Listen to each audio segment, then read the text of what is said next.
adeer xaniinta maxaa kaaga dhacay xaniintan anoo yara ula iga dhacday waa gartay ula iga dhacday marka ushaas beri inta yaraa waxba ima dhibi jirin waa gartay hadda laakiin waxay keentay in maaragtay oo dareenka xataa ragnimada ay yarayso haye waxay ahayd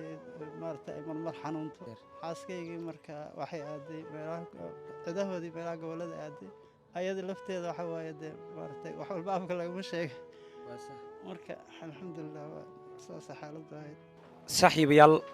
muuqaalkan hadduu idin soo gaaro waxaa idinka codsanaa in mataqaanaa meel dheer ay gaarsiisaan runtii xaalad walba xaaladaha ka daran gurigan iga dambeeya waxaa ku nool aabbo soomaaliyeed maadaama ilaahay subxaana wa tacaala dartiisa idinkugu soo gudbinayo oo aan rabay in mataqaanaa qofkii yacni ilaahay wax siiyey rabay in wax baxsado iyo qofkii dhibanaha ah aan isku xirayo aabbahan soomaaliyeed hadalladuu ka hadlay waa hadallo maanta xaafaddan ii soo istaajiyey oo weliba dareenkayga aad u kiciyey aabbahan runtii wuxuu ii sheegay in mataqaanaa yacni xaaskiisii oo u diray yacni meel gobola sababta ugu dirana ay tahay yacni buraha xaniiyaha ugu soo baxday wuxuu leeyahay xaalado aad u duwan yacni isaga idinkaga sheekaynayo runtii كاميرو بن صوصعو السلام عليكم هذا رسيته الحمد لله عادي عادي وادر يستاجل ما شاء الله الهي يكون شرفه خير الباب السعيد هذا سودو في عنادر الحمد لله ايه وكوفي عنادر الو اسكف في عنادر ميلها انا اسك جوغا هذا مقعي هور مو مقشي waa cayga kaariya waran dadka sababalayaasha inaad ka mataaqulena laakiin maanta ka hor kuma arkin waa gartay adeer sababtan kugu soo booqday yani wax kale ma ahan in ilaahay subxaanahu wa tacaala maadaama shaqada ku jiro ilaahay dartiis uu qabanayo in adigana waxaa tahay dadkaas la caawinaya ka mid tahay in mataqaanaa yacni dadkii dhallinyarada ahaa ay ugu xirnaa oo ilaahay wax siiyey rabay in mataqaanaa xoolahooda wax ka baxsadan inaan kugu xidhaa rabaaba macaan aabbo sidee lagu hayaa adeer waxa way xiniina horta laga hayaa waa gartay xiniintaasna waxa way isbitaalkan xamaraan tagay maalin dhaweyta waa gartay waxaa la dhahay markii nambarka nina iga bixiyay $10 waxaa isla wax yaro basiida lagu dhihi doonaa maanta waa gartay kabacdi lacag badanaaba la dhahay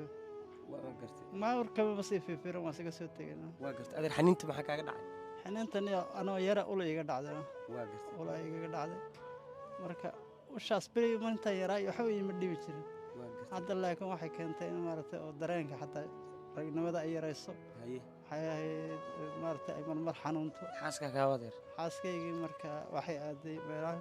cidahoodii meelaha gobollada aaday waa gartay adi maa dira marka haa waxaan u diray maadaama aniga lacag la-aan ay haysa biil la-aan way haysaa ayada lafteeda waxa waaye dee maaragtay wax walba afka laguma sheega waa sax marka alxamdulilah waa saasa xaaladdu ahayd adeer ummadda soomaaliyeed ugu dambeyn waxaa ka codsanaysaa adeer